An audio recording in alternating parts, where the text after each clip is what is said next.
I read an article not too long ago, and it was I don't remember the guy's name, but there was this Chinese gazillionaire guy, and he had amassed just this fortune over the last couple decades or whatever. And they asked him what the key to his success was, and and it was really cool. He said every partnership in business and in life that he had entered into, he made it a point to structure the deal to where he always got less.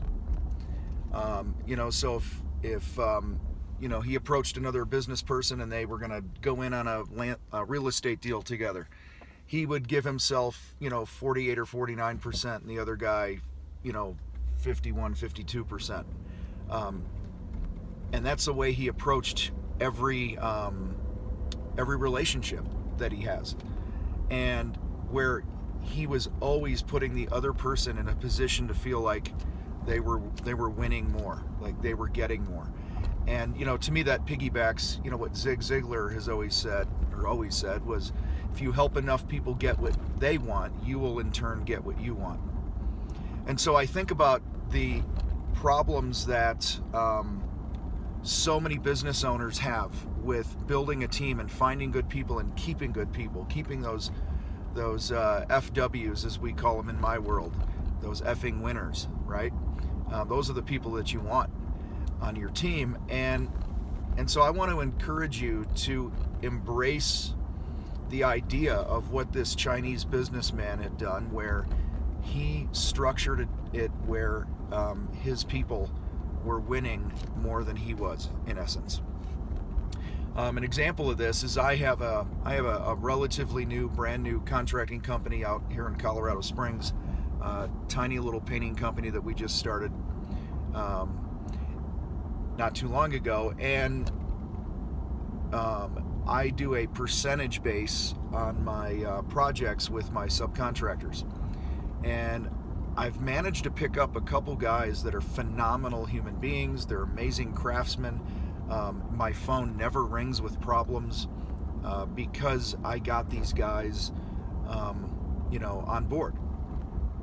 And when we first started, I started and I said, okay, the way we do it is I pay 50% of the labor to them, and that's pretty standard with a lot of guys.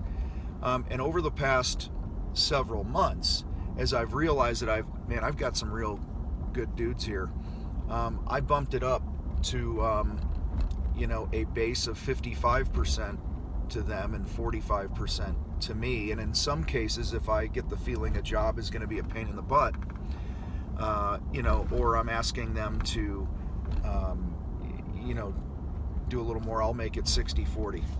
And so the pressure's on me to keep my overhead lower so that my gross profit and break-even point aren't as high, right?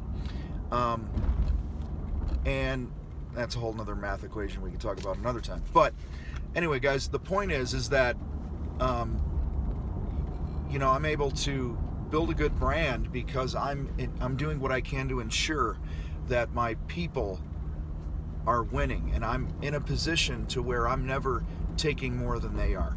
Now, it doesn't mean that you can't make more money as the owner. It doesn't mean that anything like that, but it just means when you structure a partnership with your employees, with your subcontractors, make sure you're doing it in a way that they truly can at the end of the day go, man, I'm winning. I am getting, my worth and my value, because, we talk about that all the time here. I say you got to go out and get your value, but that also applies to your people.